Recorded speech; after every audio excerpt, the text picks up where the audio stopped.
Hi, and welcome to the SEO Podcast, Unknown Secrets of Internet Marketing. My name is Chris Burris, owner of eWebStyle. I'm Charles Lewis, your Internet Marketing Specialist. Welcome back to another fun-filled edition of our podcast. This is podcast number 257. 257, as in 257. That's a lot of podcasts. Yeah, we have done this a lot of times. Yeah, that's about almost 4 years worth of podcast. Wow. As always, there is a tip from our previous podcast, and that tip is when generating content, make sure it is relatable, relevant, original, and timely. Timely. When you're generating content, you want to really, in order for your content to hit the sweet spot, right? So people engage with it, it has to be relatable. People who visit your site need to understand and relate to the content. Needs to be relevant, right? Is it what they're looking for? Is it relevant to the time and the day and age that people are using? Is it even relevant to the devices being viewed on? Right. Right? Is it timely? Don't give me no outdated content for something that's 3 weeks old. It doesn't help me, and especially if you're talking about an algorithm or maybe a sporting event or it's some Ebola news or something like that. I need to know that immediately. Yeah. And so if your content can fit into that shell, you have a higher likelihood of getting better conversions, higher engagement. You want a little more details on that? Go back, check out our last podcast. 256. Please remember, we are filming live in Houston, Texas, and we are your friendly local neighborhood top position snatchers, where our mantra is don't be a douche. Hey, a little bit of teaser. Today we got a great question, great show coming up. We've got actually a couple of good questions. I got some great information that I just learned last night or confirmed last night, so I want to talk about that. And we got the content, man. We're talking CTAs today, how to improve those. So stay tuned for that. Definitely. Before we get into that, if you're in a position to, you have a device, you're next to a device that can actually tweet. What should they tweet? You should tweet what you see behind us if you happen to be watching. Hashtag SEO Podcast. Be sure to tag us in it at Best SEO Podcast at eWebStyle. That way we can follow you back and do all of our social networking stuff. Excellent. If this is the first time you've listened to this podcast, welcome, enjoy it. We'll be getting to the meat soon. Thank you for coming. If you've heard this podcast before and you haven't done one of 4 favors, we ask you to do that. Well, maybe not now. If you're going to do it now, hit pause.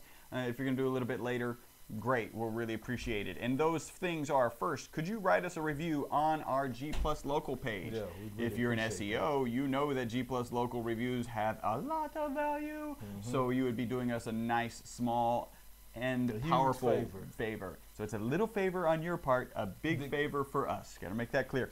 And we made it easy to get to our G Plus Local page. All you have to do is go to e-webstyle.com/Google Plus or /G Plus or Google Plus or G Plus. Next, you can go on to iTunes. There's 3 steps. Go on to iTunes, create an account, write a review. Hopefully you'll make that review 5 stars. And if you choose to, you can send us an email. Next, you can go to our Facebook page, facebook.com/eWebstyle. When you get there, you can find the review section. It's over there on the left down. Click the 5 stars, write us a review. We will much appreciate it. It prevents me from putting on a tear tattoo. You'll notice there is not one today because we have a review.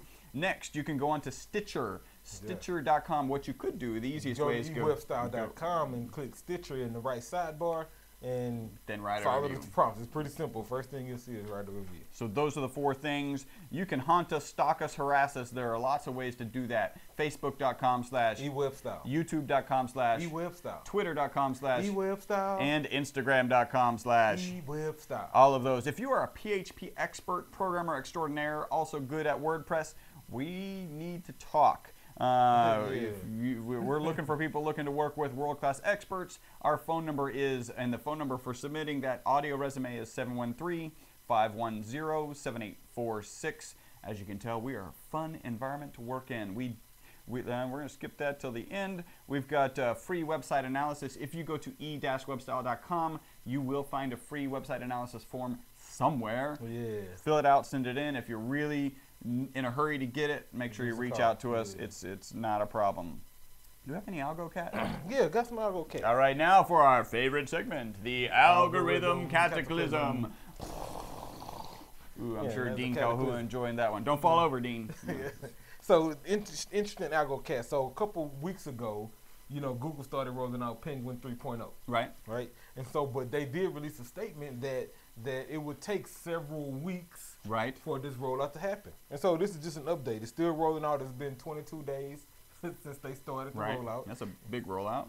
Yeah, and it's still going. And so I think the message here is that you still have time, right? So if maybe you were participating in some bad link building practices and things like that, and your links are kind of spammy and not relevant or not, not kosher, now is a good time to remove those while they're doing this rollout. So that way, if indeed you get them removed before that rollout and that refresh happens to affect your site, you could benefit from what happens by improving your site. Yep. What you don't want to do is allow them to finish, and then you get deranked, and then you make those changes, and then you have to wait until they refresh again before you can hopefully bounce back. You do not want Take the advantage of the long rollout. penguin smackdown. Smackdown. That is not a good thing. So stay away from it. Cool. That's our algorithm cataclysm. Next, we've got, there's no tier tattoo because we got a review. And this is pretty good. This is from title. The guy's name or handle is the actual title of the review is Internet Director. It is a 5-star review, and it is by Kayak Pow, P-A-O, Kayak Pow, from the U.S. And it reads, I have been a listener for a long time. Thank you. Started subscribing around podcast 110. Ooh, you missed a lot. I have downloaded and listened to all of them. Oh, you got caught up. They have always provided current and relevant information on how to better your digital marketing. The potatoes are great, and the meat is always edutaining. These guys are willing to answer questions and provide advice. Round 1 knockout Punch in the tip. face, man. Woo! That's what's up, Kayak Power. That's awesome. Appreciate you tuning in. Thanks for your support, man. Thanks for subscribing. I'd be interested in hearing a couple things. The differences you noticed in internet marketing, because if you listen from 110 up to 257, then you are fully aware of the differences. And also just the improvement you found in the podcast. Yeah. Right. I'd like some feedback on that. From 110 to 257, sound has changed, video changed, Right. The camera changed, the laptop changed, the mics changed. A lot of How you do a podcast changes. Yeah. So Exactly. and that's a little teaser for what we'll be talking about in the soon. second here. Yeah, exactly. A little bit of news. I just only 2 pieces because we got a lot to cover. Microsoft Word shoots to the top of the Apple app charts. Of course. Right? I think it's free. It And should be. and I read an article about how the new CEO of Microsoft is actually, I think it should be, the new CEO is changing a lot of things. Like they've actually launched things undercover, that band that we covered last night. Like nobody knew about that. And Microsoft is usually, or in the past, wasn't good at keeping those things a secret. So Yeah, he came out and said that, we probably won't overtake Google anytime soon Right. in regards to search. well, not if you fire the guy who's on top of it. True. Next, I just thought this was super, super cool. Bats, they use sonar to find their food and their way around areas. So apparently when you have 2 bats going after the same mosquito, one bat will use its sonar to jam the sonar of the other bat. That's awesome. That's cool, right? First off, how did you figure that out? Like, for sure. I'd love to see the nuances of that experiment. And it's cool. It's really not surprising. It's kind of like you and I are running after some sort of rabbit, and I'm like, You have to. We're competing for the same goal. I need to stumble you somehow. trip the ankle. So bats can trip ankles. I wonder how the other bat feels. Like, ain't that something? Oh, He lost that's his not finger. right. That's not. He lost his finger. I'm going down. Oh, that's awesome. All right, so let's see. So that is all the news. I got a question. You want to get in the question? Well, I'm going to get in the question, and You got some- I got a couple of news things Okay, as cool. well. This is actually kind of cool here. So for those AdSense users and people who use AdSense and Google AdWords to build extra revenue, Right? have you heard of the consumer surveys? Like People do surveys Yeah, all the time, yeah. right? So Google is monetizing them now. What you can do, if you have an active enabled AdSense account, Right? you can get into their Google consumer surveys. And Right. there's all kinds of people who've submitted these surveys that they want people to answer. And you apply the script to your site, and before people can access certain content, they have to address the survey. Now, they don't have to answer it. They can close the box and hit skip and go on and read But your it's content. an option. But if they answer the questions, you get paid 5 cents per question. Wow. That's cool. Monetize some surveys. Thought that was cool. Very cool. Interesting news about Matt Cutts. He's on the leave of absence. Yeah. So he came back the other day just to say, man, I was planning on coming back now, but I'm going to take the rest of the year off. I'll be back in 2015 sometime. It was interesting. He said being Google's lightning rod for people doing bad SEO brings negative energy. I'm not sure if I want to get back in that. Wow. Interesting. And the last thing I thought was pretty cool, I'm actually going to have my wife download this because we frequent Walmart. Right. So, you know, the Walmart app, Okay. they updated. Right. Huge update. They allowed search my store. So now as you're in the store, type in the product or keyword, it'll tell you if they have it in stock, how much it costs, and the aisle, and where you can find it at based on Where you're at. where you're at in the store. In the store. That's just awesome. Yeah, that's super smart. That's awesome. So punch in the face to Walmart for being the first to literally start bridging the gap between online and offline. Yeah. Like, brick and mortar and app. Yeah. Bridging the gap between brick and mortar and app. I there like you that. go. And so that was my news. Cool. Let's see. So I met with this guy, John Abaticola last night. Maybe he's tuned in because I sent him a text message that we're going to be on air. And he used to work for another internet marketing company, and he started talking about the value of doing pay-per-click as it relates to your organic searches. And so we get this question regularly, and there's always this assumption. And the question is, should I continue to do pay-per-click when I have first position placement? Yeah. And our answer is always yes. Not because we just want you to spend money. Yeah, because at least in our business model, pay-per-click makes us almost no money. It's a loss leader. It's usually we use it to build revenue in a company so that they can start doing SEO, right? That's what we tend to do. And having said that, we also want to provide the most value to our customers, and the fastest, most valuable way to get a website to get most conversions valuable, and traffic. The fastest way is to do pay-per-click. Yeah. And when you're already in first position, there's two things. One is, imagine, just picture it this way. You're doing pay-per-click, and you should always be doing a return on investment calculation for your pay-per-click. So your pay-per-click is working, otherwise you have stopped your pay-per-click campaign, right? Your placement's improving. You're in position 10. You're running pay-per-click. Why? Because it's profitable. It moves to 7. Why are you still running your pay-per-click? Because it's profitable. Because it's profitable. You move to 3. Why are you still running your pay-per-click? Because it's profitable. You move to 1. If it's still profitable, should you do it?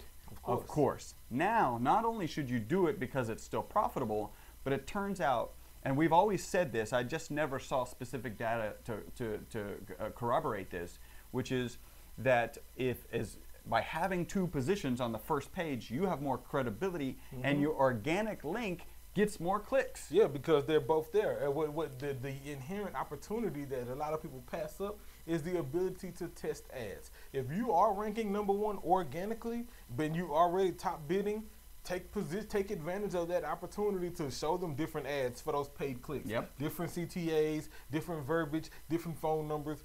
This is an excellent opportunity to test the traffic come to your site and how it compares to your organic traffic. So I just thought, we always knew it, I just hadn't seen the specific data, and we haven't just cold through our own accounts and seen that data. It was great to see it in a chart. Literally, when the pay-per-click dropped off, the organic clicks dropped off.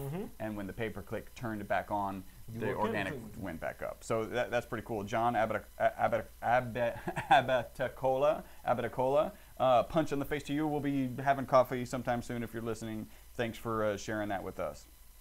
Got another question. You want to take that question? Which one? Adriana's question? Yeah. So I got two things from Adriana. Yeah. So she hit me up on, first off, punch in the face to you, long-time listener. Yeah, been tuning in for a while. Always hits us up with questions and support and just free information. She's awesome. So punch in the face to you, Adriana. So she hit me up about 2 things. Right. First one, she referenced podcast 255, I think it was, and she said, tell your listeners, because we were talking about taking pictures, right? And how using real pictures versus stock photos, right?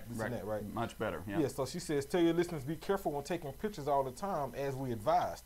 For example, if the Maytag washing machine man comes to my home to repair my washing machine and takes all kind of photos inside my house, whether or not any humans are in these photos, he still has to get homeowner's permission to use those photos, blah, blah, blah. And Adriana, you're exactly right, and all our listeners take heed to that. Yeah. Yes, you should take pictures. You should get original pictures because they have inherently way more value on the internet than any stock photo you could find. Right. But used in your best interest to get permission from that homeowner. Hey, thank you for letting us fix this washing machine. Mind if I snap a couple before and after pictures? right? Or maybe you did a yard. Hey, I'm gonna take a before picture before we cut it, and then one after we've done your maintenance. Is that fine for us to post on our website and use socially? Get that sign off, preferably written. Email it to them if you can. So that way you would definitely see why aid. Yep. Appreciate that. And so the last one, she sent me an audio question as well, and it was kind of lengthy, and so we're facing time constraints, so I won't play the whole thing here. But to summarize it, she's interested in starting a podcast and longtime listener of ours, and so she asked several questions, including why are we using Ustream for the live broadcast? What benefits have we found in using Stitcher, let's say over a SoundCloud? And she actually asked, why do we use Stitcher? And I want to clarify that. Yeah. So that's one thing that we want to make sure we clarify. And so, I mean, at the end of the day, one of the things we have to keep in mind, Andrea, and all of those who listen and watch or download this podcast, is that our goal is to provide this information really quickly and post it really quickly, which gives us this no edit policy. And so if you're watching the live video, it literally starts when we hit record and it stops when we hit stop. And when you listen to it, same thing, other than the intro and extra music. Other than that, that's it. There is no editing, there is no splicing, there is no adjusting. And when I say something stupid, it goes into the podcast. Yeah, exactly. Yeah. And when I laugh at his stupid stuff, that's there as well. It's all there. And so I said that to say this. That's one of the reasons why we use Ustream, right? Because although we will likely migrate to Hangout or something like that, we've been exploring those options. But because it was simple, it was free, and it integrated directly with YouTube and uploaded those. Yep. Just made our process simpler. Well, so and Ustream doesn't integrate. It integrates with YouTube, so we get the video on YouTube really quickly. Mm-hmm. Then we pull the audio, and originally we pulled the audio out of the video file. Now we record the audio separately, and that actually goes on Podomatic.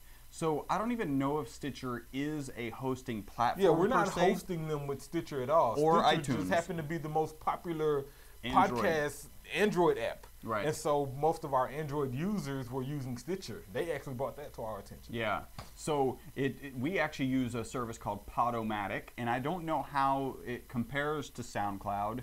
If it's just a place where you can find out about podcasts, or if it's if SoundCloud is a place where you actually store the podcast. Yeah, SoundCloud, to answer that question, wasn't out 257 podcasts ago, not in the capacity it is now. And so we'll likely incorporate that moving forward as well. SoundCloud is great for MP3 hosting, podcast hosting, and any type of audio files, and sharing them is cross-browser friendly, social platform friendly. SoundCloud is definitely the way to go. If you start, I would go there.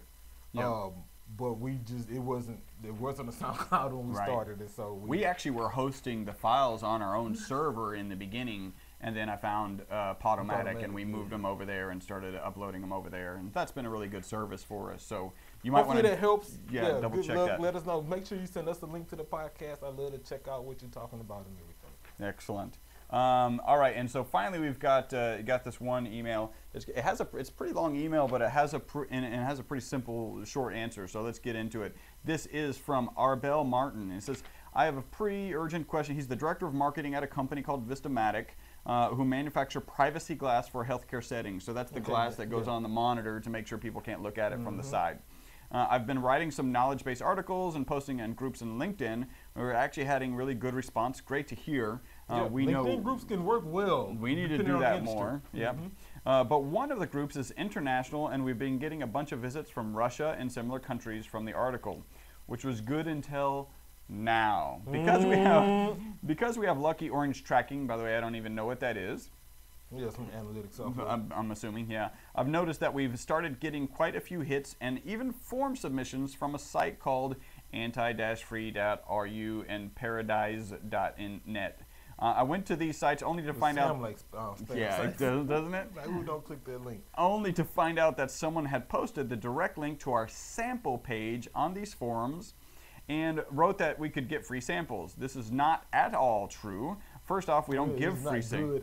Oh, this is not good at all, and also not at all true. That's my own little snippet. First off, we don't give away free samples. It's a very specific product for architects and designers, and I don't want Google to think that we allowed these links. What should I do? I don't want Google to recognize these links as spam and penalize me. and I also don't want my stats to be messed up because of all the visits we're getting. On top of all that, these people are filling in bogus information, even though we have a CAPTCHA on every form. Any ideas? I could really use your help and expertise. Thanks, punch in the face, always 5 stars in that high-pitched voice. Oh, look at that. I know. I did it right. So one kind of contradictory statement he made here. He says, I don't want my stats to be messed up because of all the visits we're getting. On top of that, these people are filling in bogus information. So my question is, how valuable are those stats? Yeah. Right? If you're getting visits and so the numbers look good, but at the end of the day, it's bogus information and they're not turning into qualified leads or business, then I would say those stats probably don't have much value, and I wouldn't worry about them. Yeah. Frankly, so a couple things. We talked about this, and here's the plan. You got it. Well, I was gonna say that was the first part. If indeed there's valuable traffic there, and it's worth keeping that link, then go and revisit the content on that page. Hey, we don't offer this sample anymore. If you're interested in this, click here, blah, blah, blah, maybe a video or something like that to educate people who may be going to that page. Maybe move the form lower. Like normally we'd say move it up to get submissions, move it lower so they have to work a little bit harder and so it's just customers. And fundamentally, if that, I mean, here's what we say. One, you need to disavow those links, right? Exactly. So get into Webmaster Tools, disavow those links. If that page isn't that valuable to you in terms of inbound links or whatever, just change the name of the page. So not only do those links go to a dead page, but you move it. Now, you may not want to do this for a whole, I mean, there's a ton of reasons that you might not want to do that. And in that case, you start taking steps. Redirecting a URL, or you got options, right? You can create a whole new page name and redirect it somewhere else. That way you don't lose any link juice from it per se. But if you have intentions on disavowing that link, then all that link juice associated with it will be gone anyway. Right. So I think you have to really figure out how valuable is the content on this page, how valuable is the clicks coming from that page. If they're not turning into business and you don't offer that anymore, it's probably easier to just get rid of the page. Yep, that would be a surefire way. All right, cool. Well, that's all of our questions. That's all of our comments. That's all of our reviews and news. That's. Did you have anything else? That's it. That is the potatoes of our podcast. Now into the meat. So like I told you earlier, we're talking CTAs, man. I want to give a punch in the face to Bill McCaffrey. McCaffrey. That's McCaffrey. Right. There we go. He put this article on Search Engine Journal. Thought it was pretty cool. Hook, line, and sinker. 7 tips for killer call to actions. I like that. Yeah. 7 tips for killer call to actions. Now, one thing I peeped when I was reading the article, that he really did this article from a pay-per-click perspective. Okay. Right, CTAs and that. And so, which is cool, right? You definitely need to spend a lot of time on your CTAs in the PPC campaign. But most of his tips, I think would work, period, across the board, whether it was a PPC campaign or a social campaign or traffic from an organic link or whatever, however they got to your site, that CTA is still important. So he starts off by saying, what is a call to action in regards to marketing? Your call to action is part of your advertisement that tells your target audience what they should do when they click on your PPC ad and hit your website and or landing page. And I agree. At the end of the day, that call to action is whatever action you want them to take, wherever they come from. Right? If they come from a paid ad, then maybe you're marketing a specific service or product, and therefore you have a specific call to action. Maybe they're coming from some organic search somewhere, and they land on your homepage, and so you have a couple different call to actions there that could be suitable for what they're looking for. But that call to action is whatever it is. If it's schedule a consultation, maybe it's download an MP3, maybe it's subscribe to a newsletter, whatever that action is, that's your call to action. So number 1, he says, use a strong command verb to start your CTA. And so he goes on to say, let your audience know exactly what you want them to do. Don't dilly-dally with them. And what he means by that is give them an action word. So, for example, if this is an e-commerce site, your CTA may start with the words buy or shop or order or something like that. So that way, those people who read it prior to the click, they're already understanding what they're about to do when they click over. Yep. Or maybe it's a newsletter or something like that. Then you want to start your CTA with words like download or subscribe. And so using a strong action word is key to really putting people mentally in that position to follow through on action it is that you want them to take. Number 2, he says use words that provoke emotion or enthusiasm. Not gonna like this one. He says, if your CTA is enthusiastic, then your audience will be enthusiastic too. Like, for example, buy now and get 50% off, right? Kind of enthusiastic CTA. What I'd add to this, I'll say find the pain that they're using. What service, what pain does your service solve? Service or product solve. You know, what problem or issue does your service or product resolve? Find that pain and include that in your ad. You know, for example, tax season's coming up, so TurboTax, send a lot of ads for them, right? Right. It's not the fact that your taxes are due and somebody has to do them and you have to pay this money, or you may not know how to do it. They're saving you time and simplicity because the software is so easy to use. Yep. That's their pain, and that's their advertising message. And so, and that's why it's successful when they get lots of people using it, because they're highlighting the emotional fact that we can save you time and money. Yep. They're catering. It's called WIFM. What's in it for me? What's in it for me? They're marketing what's in it for me, and that is, I'm saving time. Saving time, exactly. Number 3, he says, give your audience a reason why they should take the action. Talking about the USP. The USP is arguably one of the most important pieces of acquiring new leads. Creating a nice USP/CTA mashup is a great way to increase clicks. And I totally agree. You have to give people a reason why. Because at the end of the day, they probably looked at your competitors as well. You can figure out what makes you stand out apart from them. And your USP does that. You know, maybe your USP give people a reason why. So maybe your call to action is request a consultation today. That's cool, but maybe if you request a consultation today and receive same day service, right now there's a CTA and a USP, something unique about why you should get this consultation. And so come up with creative CTAs you can use to improve, USPs you can use to improve your CTAs. Number 4, he says, take advantage of FOMO, FOMO, which is fear of missing out, right? And so, you know, one of the best uses of FOMO in your CTA is to mention a sale or promotion. And this happens to all of us. The expiration date, right? Yeah, limited time only, get it while supplies last, you know. Only 3. Offer ends at 9, you know, whatever it is. Black Friday, only 3. Exactly. Knowing there's like 3 cases of them in the back. Yeah. But you know, that FOMO is important. Limited stock, first come, first serve, or some others that come to mind. It's a huge emotion, and people, there's a huge percentage of people who will act on it. Who are driven by that fear of loss. Exactly. For sure. Take advantage of it. Number 5, he says, know your devices. And I think this is key. Understanding the device that your ad is being viewed on is extremely important. He says users searching for something on their mobile phone are often looking for instant gratification. And exactly right. A mobile phone search usually leads to a higher conversion, especially if the page that they land on, when we were talking content earlier, is relevant, is relatable, is timely, then they'll likely convert for you. He says to create more phone call centric CTAs that appear on mobile devices. And I think this is the area where a lot of people mess up in their campaigns.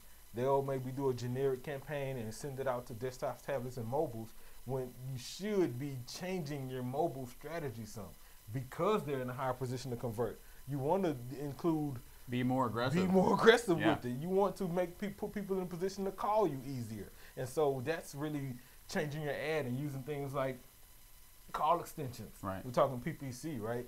You know, rather than putting the number in your ad, by using the call extension on a mobile device, they just get a button that says call. Yeah. And it's there. There is no holding it down. There's no waiting on your OS to recognize that that's a phone number and then give you an option to call it. Those problems don't happen. And you can only take advantage of that if you proactively, you know, changing your ads to target for mobile devices. Yeah. And so I added this to it. You know, since you understand that you may be getting mobile traffic, link all your phone numbers that are on your site. Right? Make sure that they're linked to the phone number tag so people can tap to call them. On your mobile ads, use different words. Use words like tap or swipe and things like that. The same actions that people take on a mobile device. Yeah. You have to cater to what they're doing. Right? Number 6, and this one was kind of cool. He says, don't be afraid to get a little creative. And he's always love that. Yeah, creativity is always a good thing. And I like some of the creative examples he gave. As long as you test and measure it. You have to test, man, because you can be too creative and run off a lot of people, which he talks about as well. But he says, look, the only way you'll absolutely know if something will work for your account is if you test it out. Test it out. Yep.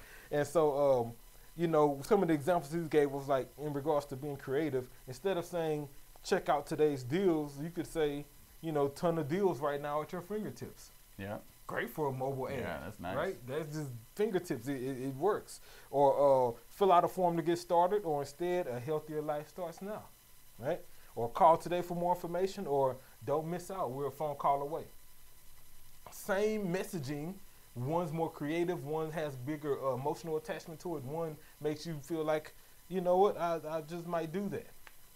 One of the things I added on here and what I kind of practice when we're testing ads, every ad we create, I'll usually do 2 or 3 of the ads, and one of them, I always ask questions, right? I give it a title, and that first line, ask a question. Second line, answer the question. Yep. Right? First line, do you need your lawn mowed? Second line, you know, free estimates, same-day service by experts. Call today, or whatever it is, right? Answer a question that user may be asking themselves, and then answer it, right? Kind of puts people like, yeah, that is the question I had, and yeah, they probably can do what I need them to do. Number 7, he says, use numbers when possible. And it's something about numbers. Numbers just tend to stand out more. People resonate with numbers. He says if a user sees your pricing information in your ad and decides to click through to your site, then you know they're still interested because they know the price and they still click through. Right. And that's a point there. But I'll just say not even for pricing, but just use numbers in general. Whether it's pricing, phone numbers, right. They draw attention. Or percentages, right? 50% off, 20% off, or $0 instead of the word free when you put shipping. Those sorts of things work. 90% satisfaction. Exactly. For satisfied customers. Yeah. Numbers work. So use numbers in your ads when you can. And the last one was kind of interesting. The honorable mention. He says use crappy language. And I was like, use crappy language. And what he was saying was, you know, it's okay to be a little brash, right? Depending on the industry. He said if I was on Google looking to lose weight and I saw a CTA that said, end your crappy diet today, I just might click it, right? Right. Yeah. I just might click Yeah. it. Another example, if I saw a CTA like your yard sucks, let us fix it, not only would I probably chuckle, but I'd probably click. Yep. And I had the same exact thought Response, process. yeah. If I saw those ads, I'd probably like, okay, see what they're talking about. And I'd click it. And if the site's right, the content's relevant, the CTA's good, the USP's there, I'd probably convert as well. And so The beauty of this is it's PPC, that targets PPC. You can throw up that ad.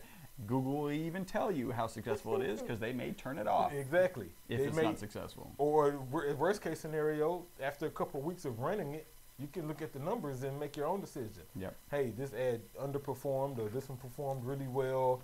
Maybe it gets lots of clicks and no conversions. Exactly. Which could be a good thing. Then it could just be the messaging on the page per se and not necessarily the ad, right? Yep. And so you can, you know, luckily with PPC, you can test those things. I did say check the industry because every industry has terms, right, that you could use that you could probably put in an ad that people who are familiar with that industry or familiar with that product or service will understand the term. Yep. And therefore there's a higher qualified person because they do know some insider information.